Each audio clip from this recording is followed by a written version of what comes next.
Hello friends, आप सभी का स्वागत है मेरे चैनल इवनिंग एक्सप्लेनेशन पर। तो बिना किसी और देर के एपिसोड को स्टार्टिंग करते हैं। जैसा कि पिछले एपिसोड के एंड में हमने देखा था, लेडी क्वीन जी फैंग के ऊपर मन ही मन गुस्सा करता है कि जी फैंग, मैं तुम्हें इतना जल्दी से एंड इतना आसानी से जाने नहीं दूंगा।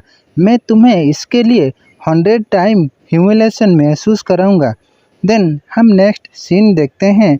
जी फैंग फाइट को ख़त्म करके लेडी बिंग के साथ मास्टर ताइजिंग के पास आते हैं और बाकी घायल हुए डिसेबल अपने अपने जगह पे लौट रहे थे। तो आगे जी फैंग मास्टर ताइजिंग को स्क्रोल देते हुए बोलता है, एल्डर, अब हमारे डील में डिस्टर्ब करने वाला कोई भी नहीं है, हम अभी जारी क्यों नहीं रखते। तो मास्टर ताइजिंग भी अपने दाढ़ी को सहलाते हुए बोलता है, आप सौदेबाजी के एक और चाल भी जोड़ सकते हैं। मैं ना केवल ज्वांटियन सूत्रों अवशेष चाहता हूँ, बल्कि ये भी चाहता हूँ कि आप हमारे क्लान के प्राइम डिसेबल बने। तो आपका इसके बारे में क्या विचार है। तो जी फैंग इसके बारे में सुनकर लेडी बिंग को देख के सोचता है, हाँ ये ठीक है।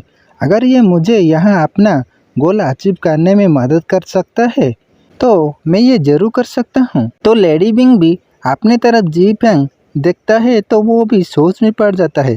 साथ ही साथ मास्टर ताइजिंग भी जी फैंग को ऐसे सोचते देख वो भी जी फैंग को बोलता है, वेल लड़के, तुम इस बारे में सोचने के लिए कुछ टाइम ले सकते हो। ये ओल्ड मैन कोई जल्दी में नहीं है।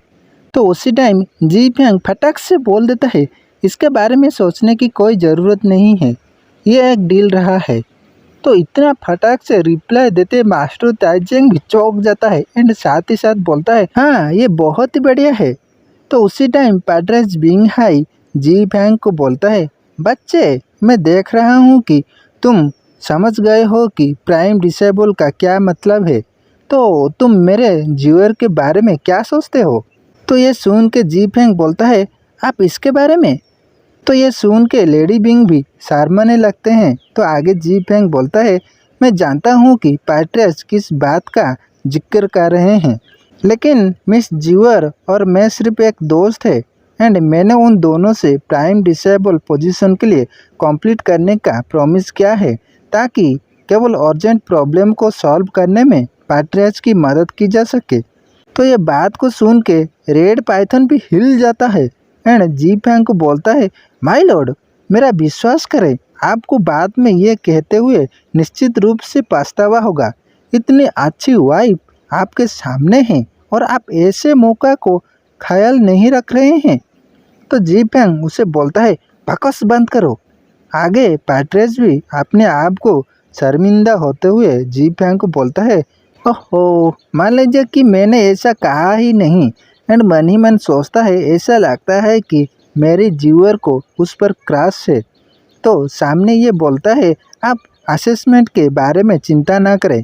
तो उसी टाइम साइड में चोरी चोरी लेडी क्वीन ये असेसमेंट को सुन के मन ही मन सोचता है, असेसमेंट, ये मेरे लिए अच्छा मौका है।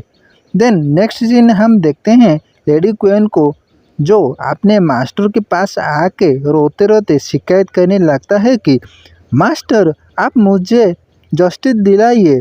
तो सामने से मास्टर लेडी क्वीन की इस प्रकार हालत को देख के परेशान होते हुए उसे बोलता है, उठो और मास्टर को बताओ कि तुम्हें धमकाने की हिम्मत किसने की है। और ये एल्डर हॉलैंड सेक के 5th elder being queen master है एंड उसका cultivation level 1st level elemental south realm पर है। तो आगे वैसे ही रोने धोने शक्ल के साथ लेडी क्वीन मास्टर को बोलता है, ये वो जी फैंग है जिसे ज्यूअर ने वापस लाया है। मैं कई बार अच्छे इरादे से उसकी मदद की, लेकिन मैंने कभी नहीं सोचा था कि वो मुझे 2 बार बेइज्जत करेगा। तो ये सुन के मास्टर बिंग चौंक जाता है एंड उससे बोलता है, क्या क्या ऐसा कुछ हुआ जो तुम्हें उसने 2 बार बेइज्जत किया।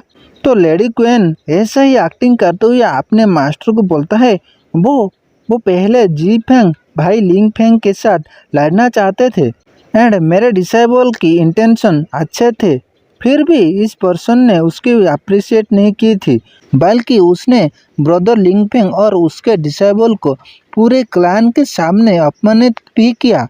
ये सुन के मास्टर बिंग पूरा गुस्सा हो जाते हैं एंड गुस्सा हो के बोलता है, ये कमीना बच्चा, ये अपने आप को क्या समझता है। उसे ऐसा गुस्सा देख लेडी क्वीन और भी उसको मक्खन लगा के बोलता है, मास्टर वो एंट्रेंस असेसमेंट देने वाला है, यदि ये असेसमेंट में विन हो जाता है तो मैं फ्यूचर में उसके साथ क्लान में कैसे रहूँगा।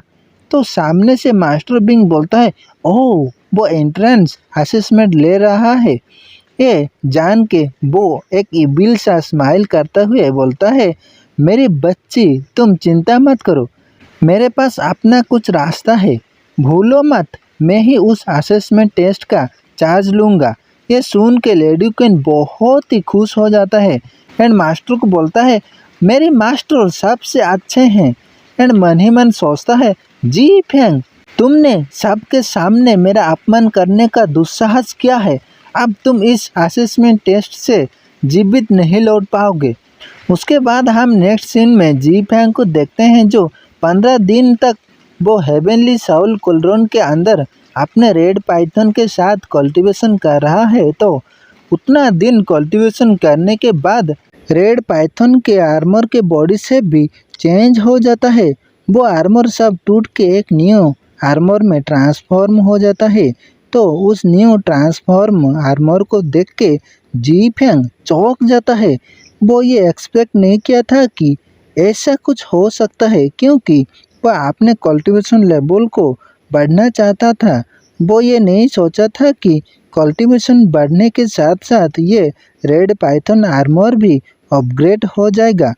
और अभी वो 8 स्टेज फाउंडेशन स्टैब्लिशमेंट रियलम पर है। ये ब्रेक थ्रू को देख के वो बहुत ही खुश हो जाता है एंड बोलता है, नॉट बैड नॉट बैड। जब मैं रेड पाइथन के साथ जुड़ गया तो मुझे किसी न्यू सरप्राइज की एक्सपेक्ट नहीं थी। साथ ही साथ बोलता है, 15 दिन हो गया है, अब आउटसाइड वर्ल्ड में एंट्रेंस असेसमेंट में एंट्री करने का टाइम हो गया है। तो उसी टाइम बाहर से अनाउंसमेंट होता है कि आउटर साइड गेट असेसमेंट में पार्टिसिपेट लेने वाले सभी डिसेबल को यथाशीघ्र मार्शल आर्ट्स एरिना में पहुंचना चाहिए। ये सुन के जी फैंग बोलता है, चलो मैं देखता हूँ इस टेस्ट में क्या होता है। देन वो हेवनली साउल कोल्ड्रन से बाहर आके देखता है कि सामने चोटी पे एक मास्टर अनाउंसमेंट कर रहा है, अब ये टाइम आ चुका है स्टार्ट करने का आउटर एंट्रेंस असेसमेंट एग्जामिनेशन को। एंड यहाँ पे कुछ डिसेबल के साथ मास्टर बिंग फॉर्मेशन को ओपन करते हैं। तो डिसेबल को एंट्री होने से पहले मास्टर बिंग सबको बोलता है, first level life and death का फॉर्मेशन है जो ट्रैप से भरा हुआ है लेकिन घातक नहीं है, इसलिए प्लीज़ जितने जल्दी हो सके एंट्री करें। ये सुन के जितने भी डिसेबल पार्टिसिपेट करने के लिए आए थे वो जल्दी से जल्दी चले जाते हैं। तो जी फैंग भी उस लाइफ एंड डेथ फॉर्मेशन को देख के मन ही मन सोचता है, हाँ ये इंटरेस्टिंग है। तो फ्रेंड्स यहीं पर ये एपिसोड ख़त्म होता है। तो वीडियो को पसंद आता है तो एक लाइक कर दीजिए। Thank you.